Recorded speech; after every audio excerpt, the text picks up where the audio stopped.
Recording in progress. Wow. You don't sound like the hot woman saying it. That's true.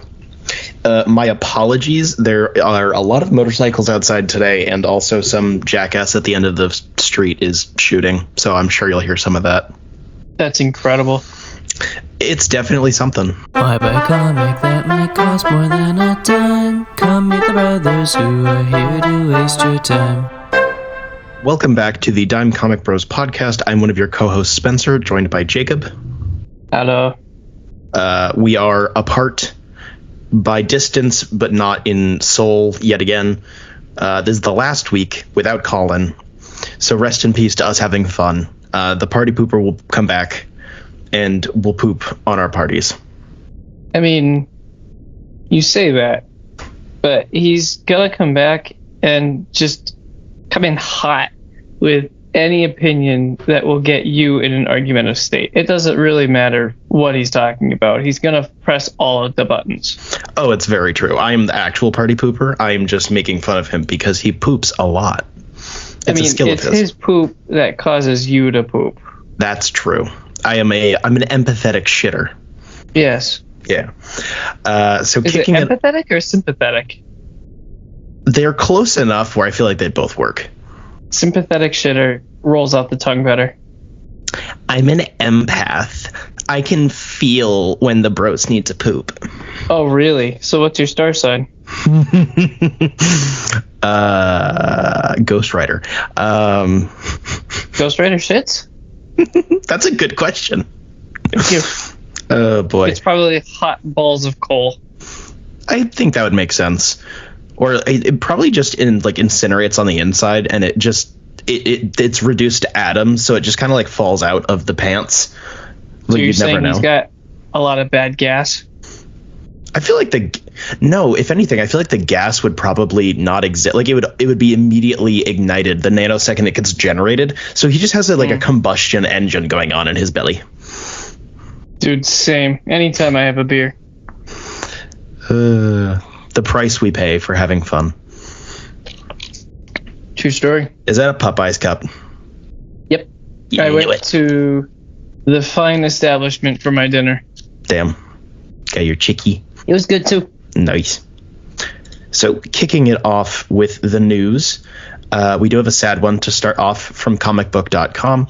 Dragon Ball creator Akira Toriyama is gone, but his work is still very much with us.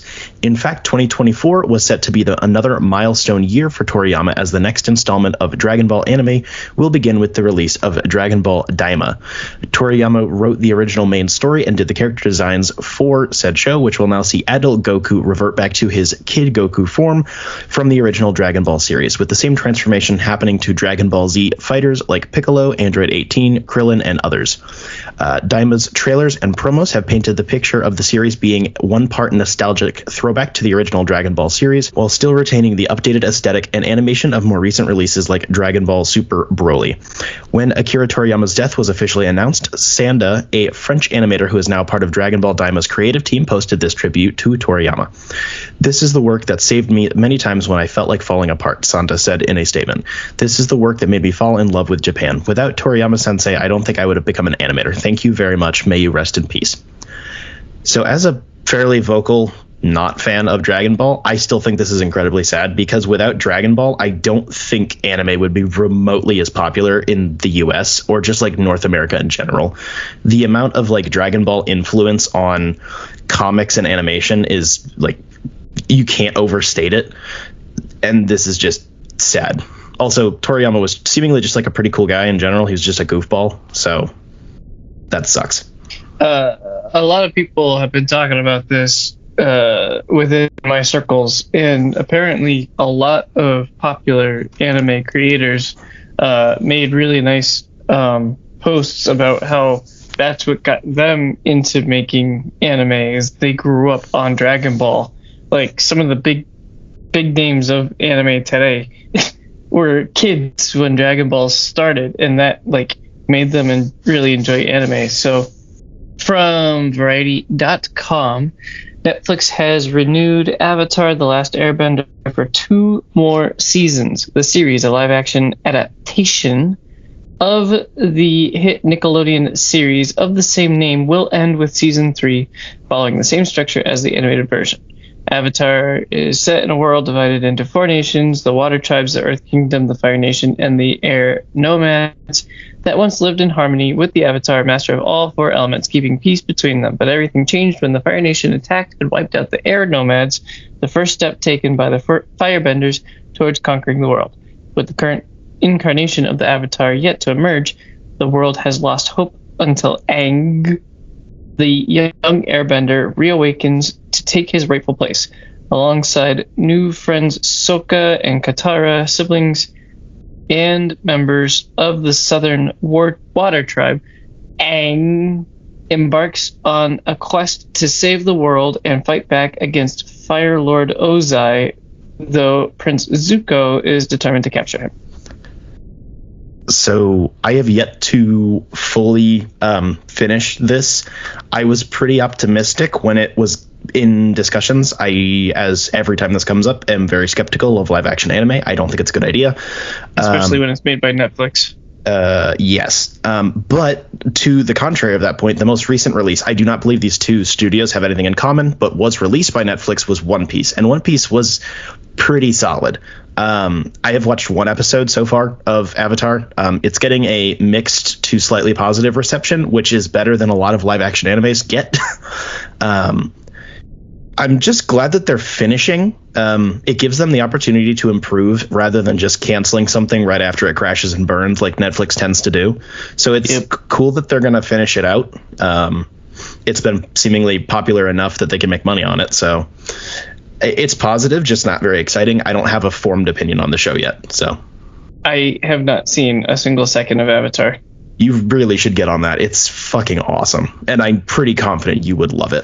From Variety.com, Bo DeMeo, the showrunner and executive producer behind Disney Plus's upcoming animated series, X-Men 97, has been fired ahead of the March 20th premiere, Variety has confirmed. DeMeo had completed work on seasons 1 and 2 of X-Men 97 ahead of his exit. He will not attend the March 13th Hollywood premiere for the show. His Instagram account, on which he had been previewing artwork and answering fan questions about the show, had also been deleted. He wrote and produced X-Men 97, which is a continuation of the popular X-Men the Animated Series that aired on Fox Kids starting in 97.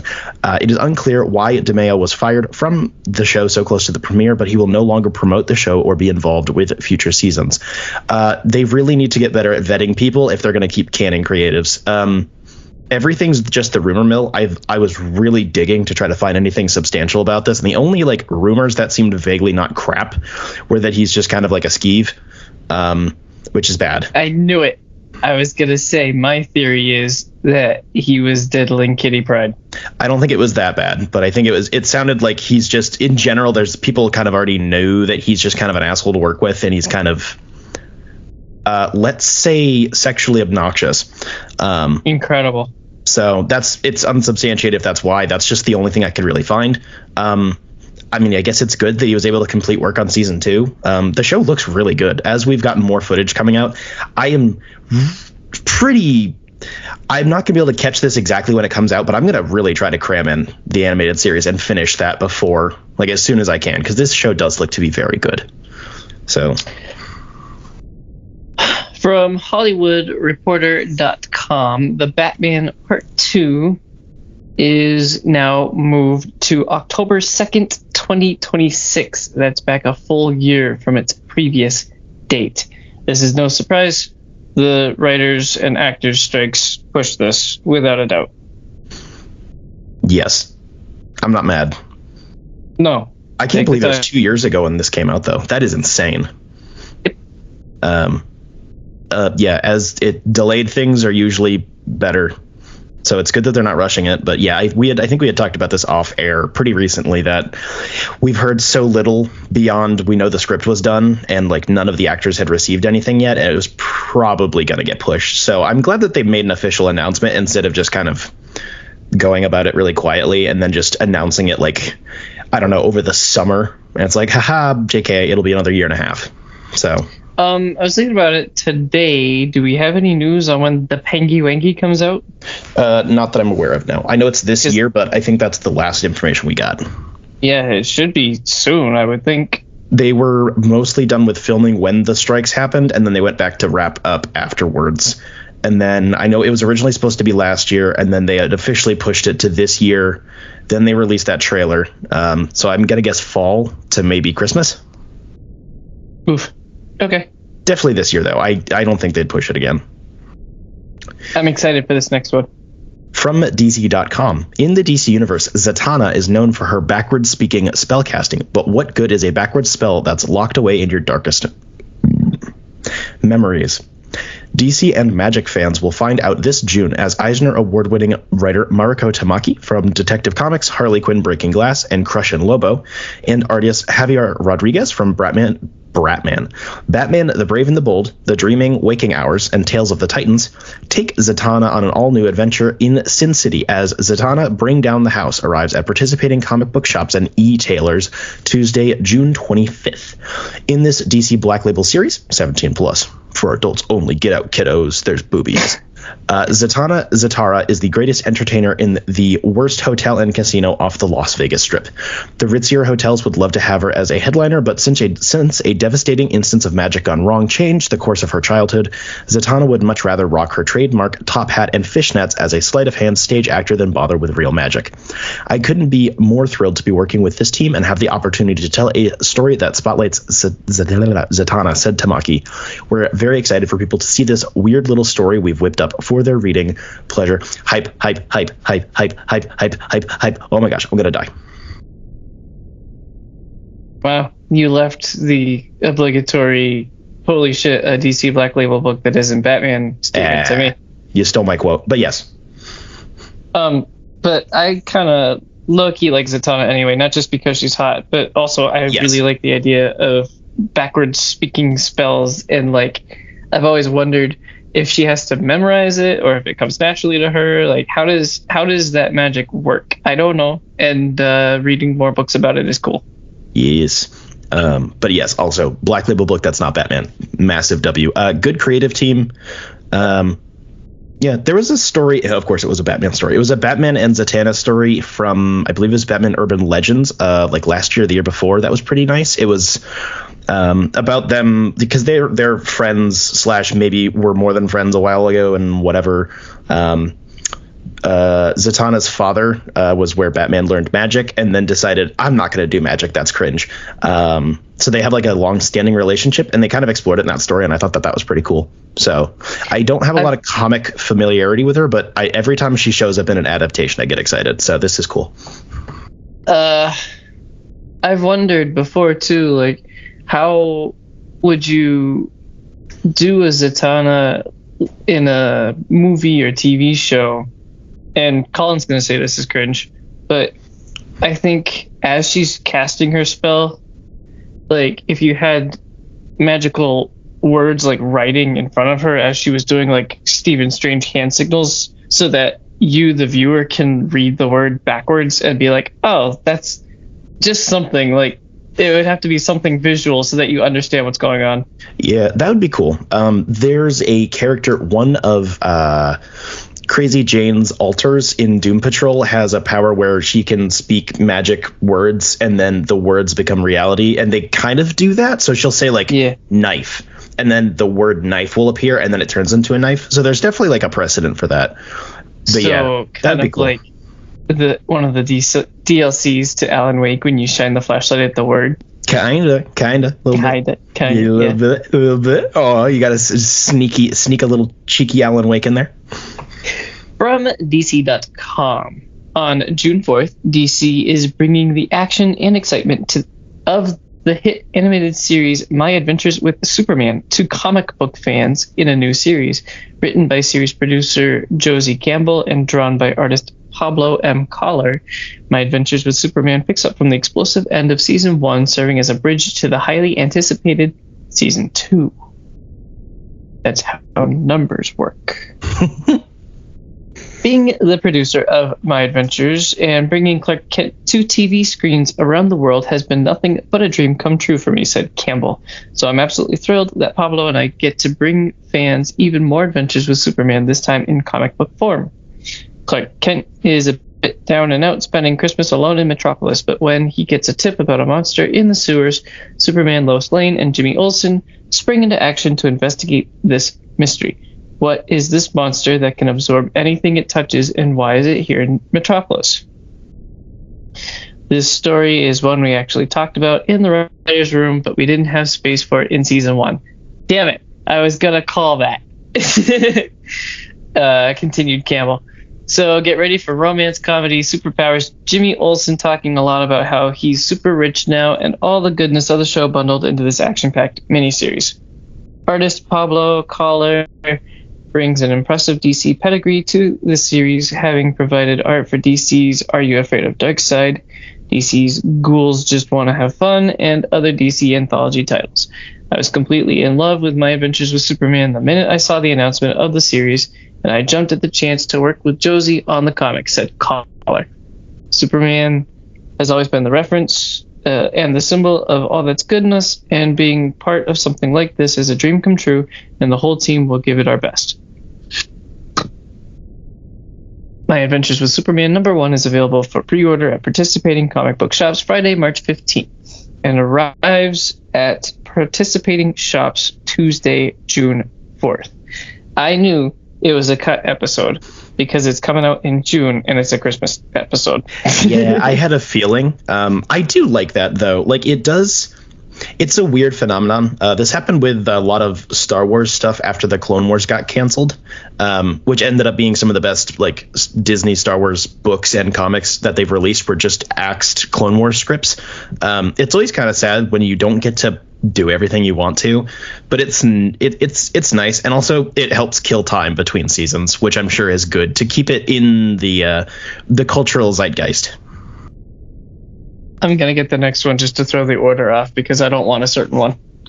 According to a Twitter post from White's writer Scott Snyder, he recently finished the first draft of the finale of Witches Season 1, which is coming to Amazon in 2025. He will be taking a few months off before starting on Season 2. This is very exciting. I agree. I hope that Fallout is at least decent or mediocre, so that I can watch that when I re-up my Amazon Prime to watch this. That's fair. I think we talked about it when it was announced that they were going to be doing more than one season. I'm very curious if they're going, like, what's the process here? Is Scott Snyder just readapting the book that he wrote? Is he stretching it out? Is he making it like an anthology series? Like, what is he doing? I don't, because my gut feeling says that there isn't enough material in that one comic for more than one season. So I'm very curious. I bet it's going to be the main premise with a lot of Christmas lights and tinsel thrown on it. That'd be cool. I'm just really happy that he's still involved with it. Like, he's the writer for the show. That's always fun. I used to get a little bit more butthurt with this writer or whatever is revisiting their old property to make the adaptation. Like, A Series of Unfortunate Events, the writer of that was very heavily involved in the Netflix show, and it basically was just retconning stuff in the books that he thought was dumb. But I liked that. One, the show was great, and two, I don't know. I used to get butthurt by that, and I've come around on it. From an artistic standpoint, it seems validating, and it is always cool to just be involved with stuff like as it goes on. Like, I don't know. I just remember I used to get so mad about it. I was like, get somebody new. And now it's like, meh, just don't let them George Lucas it. I don't care. Right. From comicbook.com, following news of 8 billion genies heading to Amazon, the franchise already has some big names attached. It was revealed that Seth Rogen and his Point Grey Pictures are producing the project for Amazon MGM Studios. According to Hollywood insider Jeff Snyder, Rodney Rothman, the award-winning co-director of Into the Spider-Verse, has been hired to adapt the comic into a screenplay. The series was first optioned by Amazon back in 2022. At the time, it was revealed the company not only intended to turn it into a movie, but create a franchise that spans band's television shows as well. In the comic itself, created by Charles Soule and Ryan Brown, every person on the face of the planet one day gets one wish. Though there are some caveats to the wishes they may cast, the story soon takes a post-apocalyptic turn as battling factions aim to scoop up everybody else's wishes. Tonally, it's partially inspired by The Walking Dead, although it includes genre-bending fantasy and sci-fi concepts. I have still yet to read this, but every single time I hear about it, I'm like, I really need to put this at the top of my list. But also, Seth Rogen's companies put out some pretty good stuff. They were very heavily involved in Mutant Mayhem, and that was a bop. So we ball. Yeah, I don't know anything about this either. I swear, Seth Rogen's one of those guys that it's just like every day my respect for him gets bigger. It's so weird. I used to hate him. Now I love him. Yep. What's going on? I don't know, man. From comicbook.com, Skybound's Universal Monsters line is continuing to grow. The publisher has unveiled a new Frankenstein series offering an updated take on one of the most popular monster movies ever released. Written and drawn by Michael Walsh, the series will follow suit with Skybound's Dracula and Creature from the Black Lagoon comics in that it will be 4 issues long. The story of Dr. Frankenstein and his poor, misunderstood monster is one of the most recognizable and influential horror tales ever told. It's also one of my favorites, Walsh said in a press release announcing the book's arrival. The original 1931 film from Universal Pictures is a continuing inspiration for my art and storytelling, so as you can imagine, I was honored to be able to play in that sandbox. According to a synopsis provided by Skybound, the story will follow Dr. Henry Frankenstein as he robs the grave of a police officer only to run into the officer's son, still grieving over his dead father. Trying to tell an original story while staying true to the canon of that film was an exciting yet daunting prospect, Walsh added. It's been some of the most fun I've had making comic books, and I know that fans of Frankenstein and horror will have a blast experiencing these characters and iconic scenes like never before. I put Creature from the Black Lagoon on my pull list as soon as I found out Ram V is on it. And the artist, too. I forget who. Wait, I don't know. The creative team for that one just sold me immediately, despite never having seen anything from Black Lagoon. I'm very excited. This is cool. It is interesting how they're all kind of taking different approaches, whereas Dracula is primarily adapting the book. I think so. I think I agree with you. Again, I haven't looked at it. That's just context clues. But this is simultaneously kind of adapting the film, but also not. I think that's cool that Skybound is giving them like the flexibility to do that. And also just having differing teams working on it. And also Walsh doing the story and art is always fun. Walsh's art is fantastic. I don't think I've read anything by him, but especially the cover that they released for the first issue is great. It may be slim pickings for new DC movies in 2024, but there's a big one on the horizon. James Gunn's Superman is slated to release in 2025, and it's going to usher in a brand new cinematic DC universe. To celebrate the start of filming, Gunn released a photo of actor David Corenswet's Superman costume. It may not seem like much, but this lone close-up costume tease actually reveals a surprising amount of the influences behind and direction of Gunn's Superman. This article breaks down what we can glean from this image and why the movie seemed to be drawing from one of the most iconic DC storylines of all time, moderate amounts of clickbait, etc., etc. The design of the S emblem is a clear sign that Gunn is drawing inspiration from Kingdom Come for his take on Superman, which was designed by Alex Ross. Daddy. It's not to say it's going to be a direct adaptation, blah, blah, blah, blah, blah. But the Kingdom Come influence does speak to one of the larger themes of the new Superman movie. This movie will focus a great deal on the philosophical divide between Supes and his fellow heroes. As producer Peter Safran put it, he's kindness in a world that thinks that kindness is old-fashioned. Just as in Kingdom Come, this version of Superman will stand as a testament to a nobler, gentler way of doing business in a world of increasing violence and conflict.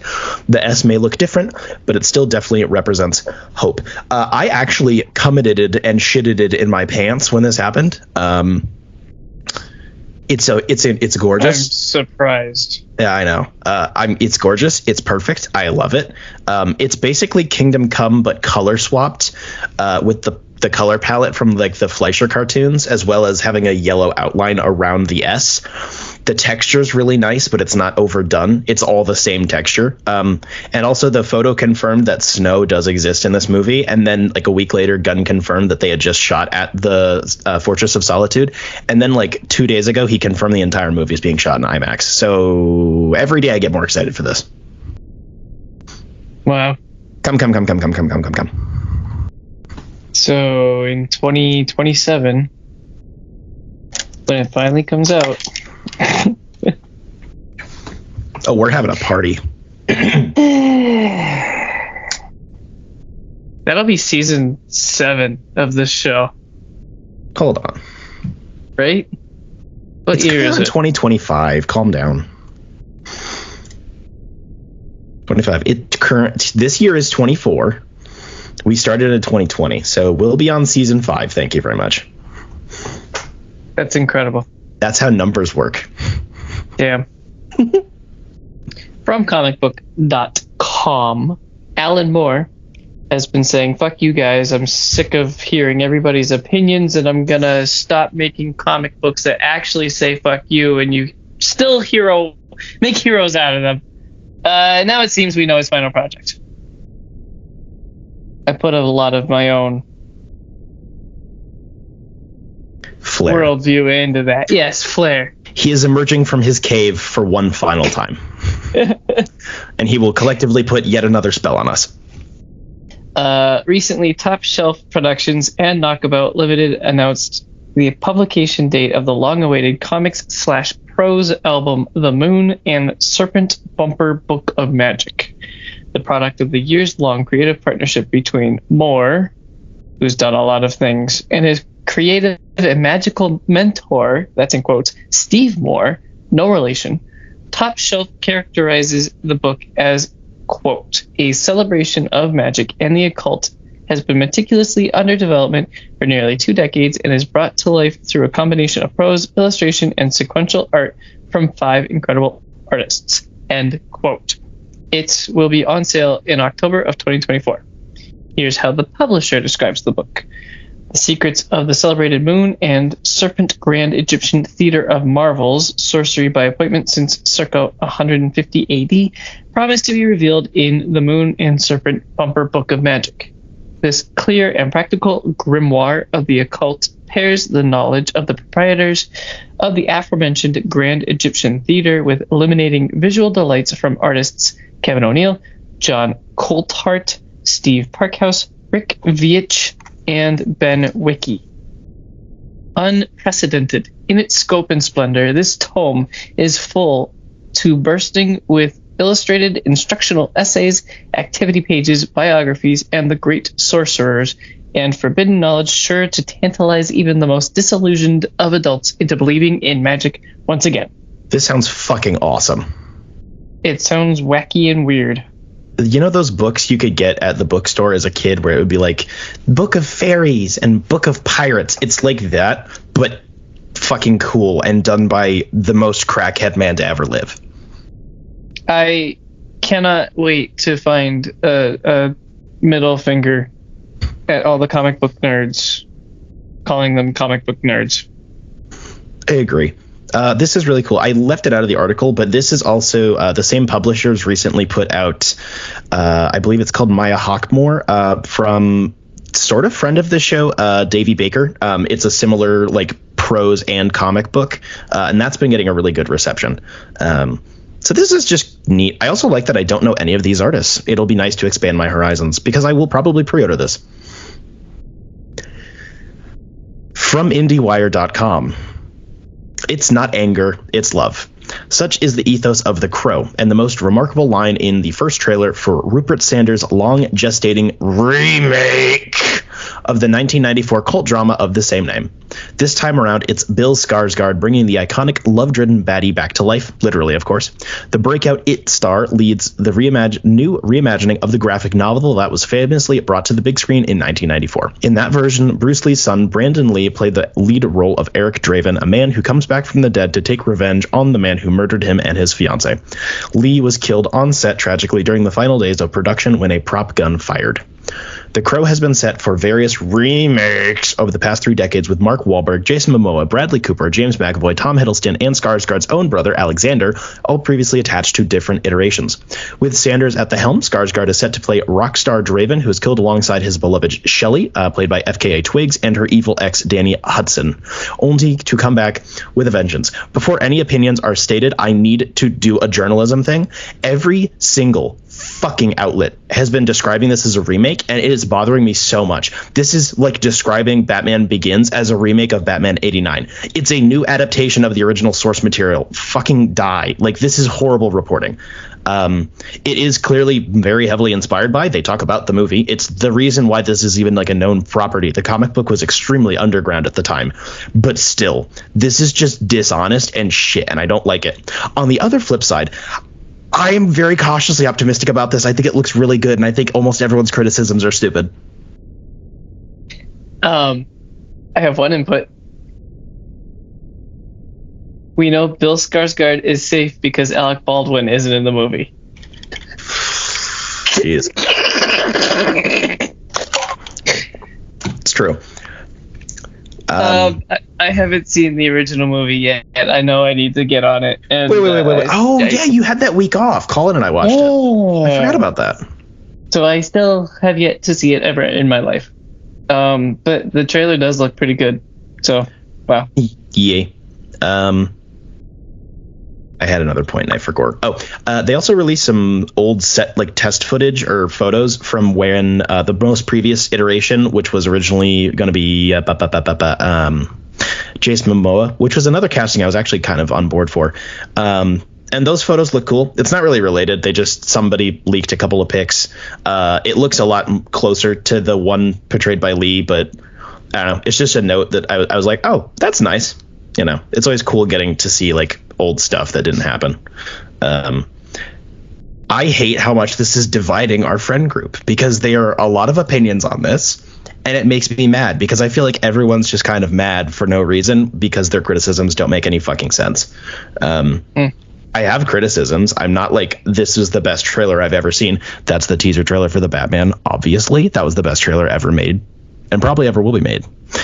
But this looks pretty good, and it's got a talented cast behind it.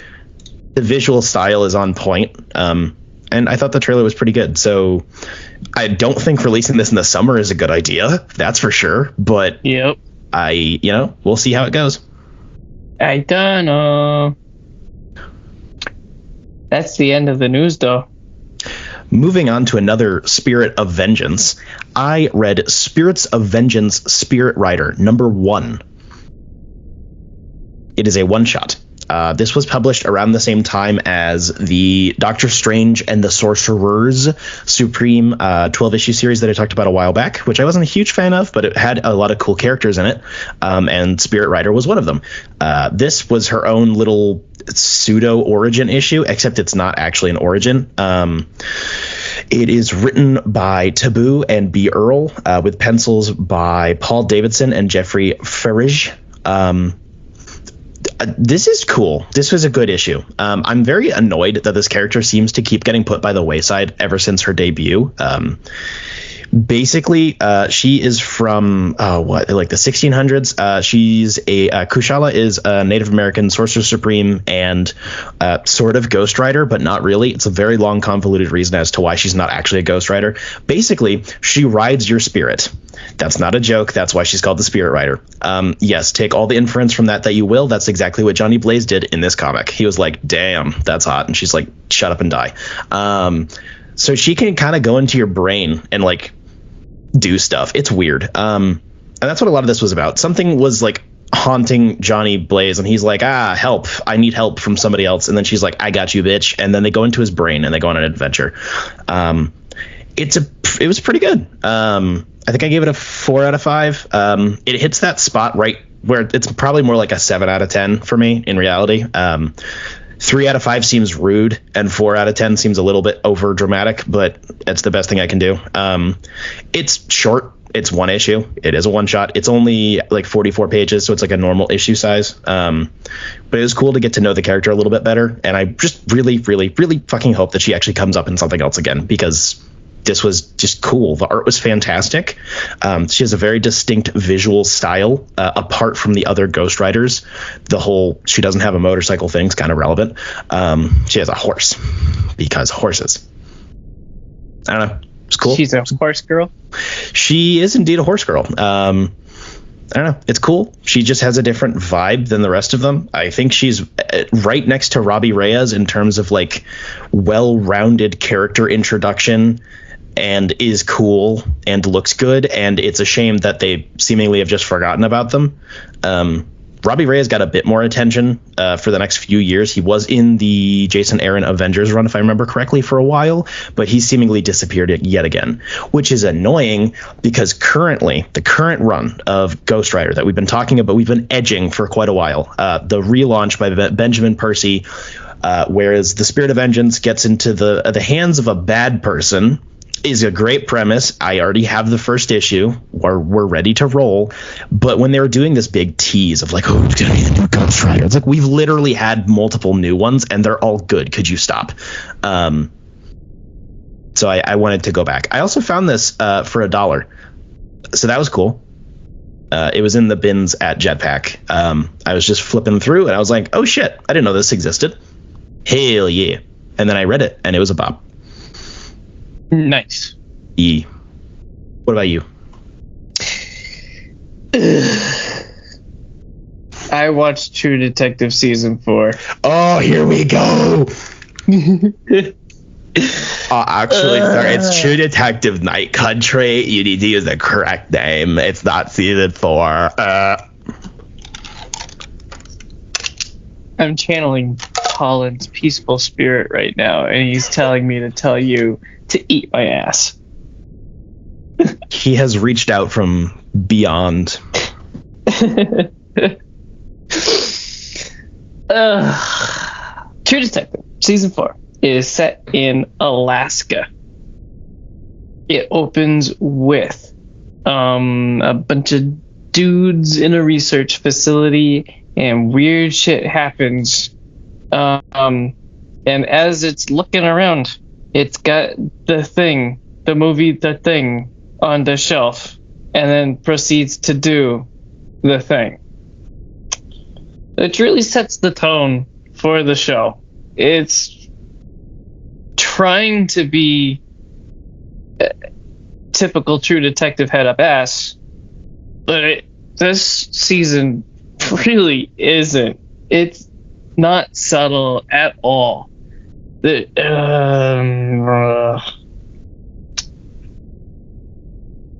don't know what went wrong with this season.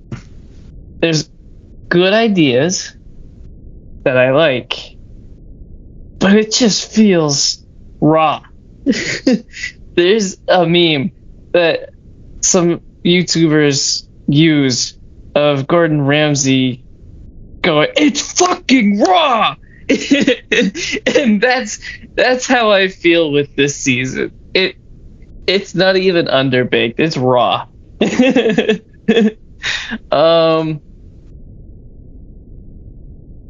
I don't think Jodie Foster is bad at acting, but I really hated her acting in this season. I think she was directed poorly. That's what I'm just gonna guess. There's so much dialogue where it feels like, now go to your desk and be a cranky bitch. Like, ugh. A lot of it's like cringe. That sucks because the first two seasons, which are the only ones I've seen, are very not cringe. They have like incredibly subtle and well-rounded performances and directing. Season 3 as well. And then I don't know where this came from. It also stars Callie Reese, who was a wrestler or fighter in real life, like won big time fights and whatever. And she did really well at acting. I really enjoyed her performance. Are you aware that the showrunner for this season is going to be returning for the next one? Yes. I'm pretty sure you said the next 2. I might have. I'm only aware of the just 5, but okay. I thought you had said 2. Maybe. I'm known to be stupid. Yeah, I don't know. Like I said, there's a lot of good ideas, but there were also just like complete dead ends. A dude is waiting a couple days for something to happen, and he goes to greet this event, and it doesn't happen, and he's like, and then drinks. And then that's it. Like, that sounds like that sounds like you trying to go on dates and then getting stood up. That hasn't happened yet. That's probably a good thing. But it just didn't go anywhere, and especially when it just didn't belong in a season that's already raw. I don't understand what the point of it was. Yeah, I went from the best season of True Detective to the worst. Maybe, next year when you finally caught yourself up, we can talk spoilers during happy hour. We'll get there. I want to talk about it with someone. I'm going crazy trying to figure it out. Just go on Reddit. I believe in you. Ew. Talk to dirty, sweaty Redditors? Other dirty, sweaty Redditors? There you go.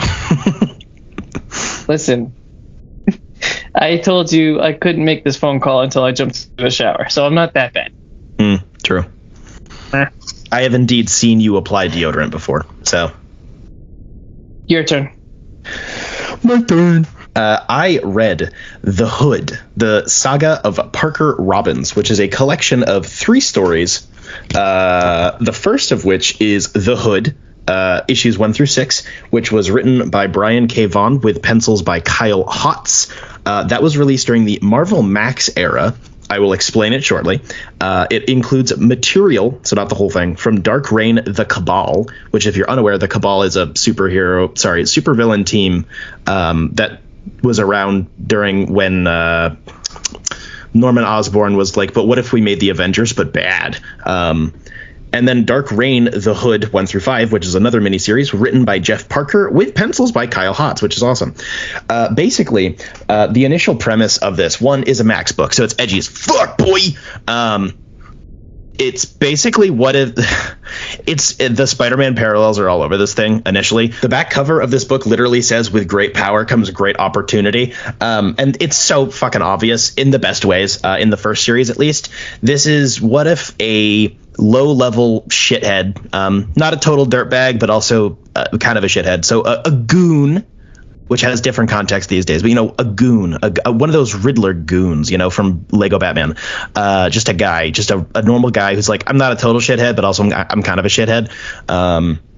He doesn't like children type bad, but he's also like definitely cheating on his wife and also will kill people. So he sort of has a code of ethics, but not really. So just some low-level scumbag gets a hold of some magical objects. It is a cloak and boots, because you gotta have shoes, man. Which in the long term you find out are part of Dormammu. That part's confusing and weird. Basically, he just kills a demon, is the real explanation you're given in the first series. He kills a demon, steals his shit, and then the boots can make him fly. And if he holds his breath, the cloak makes him turn invisible. It's goofy as fuck, and I fucking love it. It's amazing. I love this book. I love Brian K. Vaughan because he's a great crime thriller writer. And the first miniseries was really well done. It's Marvel Max, and it's from 2004 or something like that. Sorry, 2002 or 3. So a lot of language, which sometimes we use, but probably wouldn't be appropriate to start spitting out in public. I'll probably leave it there. There's some ableism and stuff in there. And it's also trying to be edgy. So it's cranking that up to level 15. But also it's, to be fair, pretty realistic sounding dialogue. It also has some early post 9/11 stuff going on there in New York. They make references to 9/11 and shit. You know how it is. You've read a comic from between 2002 and 2005. I've read a lot of Max comics, and it sounds like you got a good one. This is definitely really good. I think you'd enjoy it as well. You bastard. He's just a really well well-written character. Like, he has very odd personality traits, but they all blend together pretty well. It's not a super deep book, but it's beyond surface level. It does actually try to interrogate some ideas about like crime and recidivism and stuff like that, but not super seriously. It is still a superhero comic book that references Spider-Man and 9/11 and stuff. So, but also there's a lot of butts because it's a Max book from 2002 or 3. So there's a lot of butts, which is cool. The pencils are really cool. I did not initially love the art the first few pages, but once you get in the right like flow state of reading, it works really well. I also really like the fact that Kyle Hotz was brought back for the second series. And so far, this is all of the material for this character. He's appeared in other books, but not this is the only stuff that he's, the lead for. I love it's a Marvel Max comic, so it talks about 9/11 and stuff. It's true. So basically, by the end of the first story, he's all, I'm gonna be the big bad guy. Yeah, let's go. I got powers and shit, and I don't have to worry about nothing. And then the next story is an excerpt from Dark Reign, which was, again, a couple years later during a period of time when I believe Brian Michael Bendis was writing the Avengers, and then they were all, but what if there was a bad Avengers and they make the Avengers look badder? Ooh. Which was actually pretty cool. So Dark Reign was just a very bizarre time period. But basically, the implication is during this time period between the two stories, the Hood has just made a gang, basically. Like, he's just turned into the Godfather, which they reference multiple times in this story, the next story, and everyone who ever talks about this story is pretty much only talking about, like, it's like the Godfather, which is true. It is. So he's in charge. He's balancing having his wife and young child and also being a shithead and being in charge of this massive crime organization, but like not telling her or anything. It's like Breaking Bad. It's really cool. That little excerpt is just like over a funeral, basically, that he's doing the procession for. So it's just like a big speech. But it's really cool. And the art was fantastic. And then Dark Reign, the Hood, follows up on both of those plot lines. It's a little complicated. There's a lot of stuff going on, which was a little muddy in terms of like gang war and affiliations and stuff. But it's a pretty damn good sequel to the original story as well. It actually follows up on the basically teaser ending of an arch nemesis and stuff, as well as like this guy is just a dude. Like, you can punch him in the balls. He's just a guy with a cloak and boots. But also, he's really good at performing. Like, not necessarily inaccurately, but he's a very good manipulator. And not in like a very over the top, like sociopathic way, but just bro's got riz. He can just make a bunch of supervillains be his bitches because he can. He's really good at doing theatrics because he's got a cloak. It's cool. Live with it. And then balancing that with his family life is pretty cool. I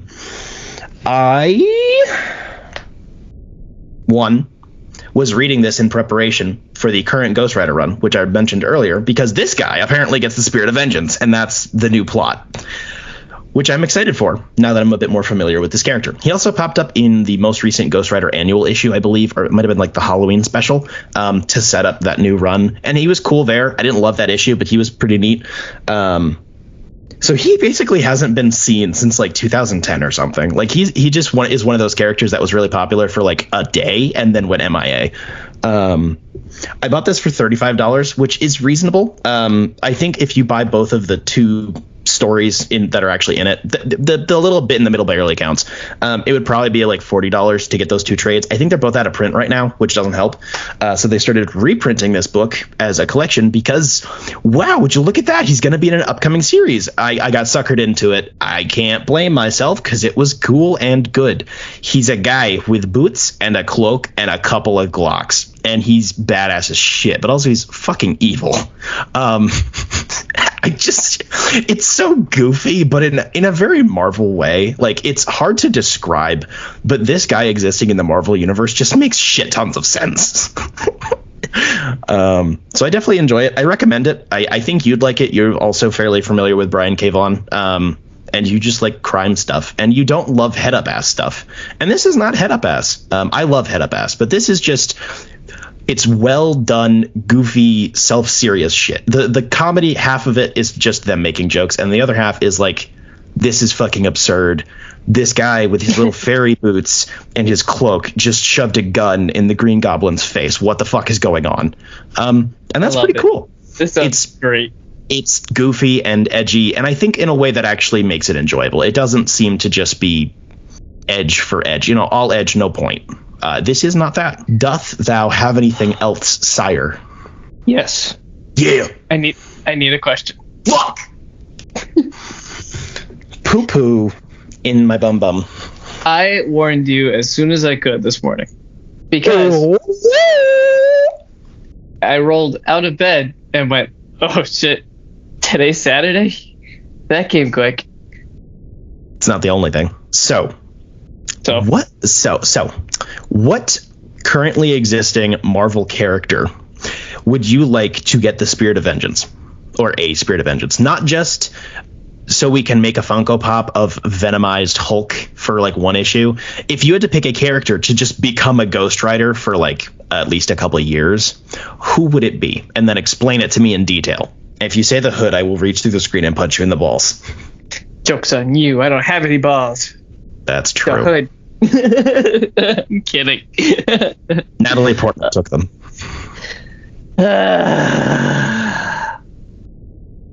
I don't feel like going through an entire list, so I'm just going to go with the first thing that entered my pea-brain. And we have already talked publicly and privately about Daredevil getting the Spirit of Vengeance and what that would look like and if it would be good or bad, and I'm still undecided. Branching off of that, it would be cool if Elektra got the Spirit of Vengeance. I was just thinking that. Because, one, she's hot. So she needs the hellfire in her. But also, she's ethically gray at the very least. She's an assassin. She's not a good guy. Good girl. Wait. I don't think she wants you to say that to her. So, to have the Spirit of Vengeance and that dichotomy, that dualism, would be really, really interesting. That would make more sense, I think, than Daredevil. Because you could actually have a character arc with it instead of just the struggle of my Catholicism and hell demon. So, yeah, I agree with that. Cool. I think that would be interesting. Even if you did like the Elektra that became the Daredevil gets the Ghost Rider, do the triple dunk. She got that dog in her. I really like that Daredevil outfit that she got. It's so good. I love that they're keeping that as status quo right now. Yeah. I'm very happy that they didn't decide to retcon that with the current run. They're just rolling with it. Let's see, who else? It's gonna make me sound like a perv because it's 2 in a row. But Black Widow would be fun because she got that red hair. Ooh, but what if they did the hair and it was fire like the Phoenix? Ooh, woo. Whoa. Jacob, stop! You're making me horny. I'm trying to think of a dude. That's not gonna help. Cyclops. Give him some personality. It's called the Spirit of Vengeance. I mean, that would kind of be like when he got the Phoenix Force. You're right. Not that that's a bad thing. So I'm just saying that there's overlap. Did that really explore his character, or did it just make him an asshole? I think it did both. Speaking of, I forgot to include it in the news because I couldn't find a decent way to present it, but we got the announcement of the new X-Men books and their creative teams, and they all look really good. There's like 3 main titles and a bunch of like character spin-offs, and all of the creative teams look fantastic. I saw that too. It does look really good. Yeah. It was a cool poster too, because it was like the 3 titles side by side as like connecting covers basically. Yeah, and you get the full team lineup and all their new outfits, and I think that was done by Stegman, and Stegman's doing the art on, I think it's Uncanny, one of the 3 main books, and then they had like a little side bit that's like, and these 8 characters are getting their own side titles, and that was pretty cool. Yeah, I think it's Jerry or Gary Duggan, Al Ewing, and somebody else who I really respect, but I can't remember their name, are like the big three writers. So that's cool. Very good. But I just forgot to include it. You made me think of Cyclops because he's getting a new outfit and they made him young again, which is interesting, I guess. Is he still a cuck? That's a good question. Thank you. That's the end of the show. If you want to become a cuck and subscribe to our Patreon and give us money, and we'll just tell you that we like you, but lie, you can go to patreon.com/dimecomicbros network. We have a bunch of different tiers with cool rewards, including but not limited to bookmarks, stickers, lots of stickers, early access to all of our podcasts, exclusive access to happy hour segments, which are exactly what it sounds like. We have a drink. We talk about random shit after every episode, or most of them. It could vary in topic from more comic book stuff to like politics sometimes, God forbid. It's anything and everything. I think you mean we have another drink. Shut up. Another drink for me, actually. As well as some really cool art commissions done by Collin, our the third leg of this well-hung man that we are, collectively, the Trinity, as you will, who does art, and he's a good boy. He is the third leg between you and me, the legs. Yes, it's very true. We hold him up, but he makes us look more impressive when he's actually around. We don't like it when he's down. It's true. We don't.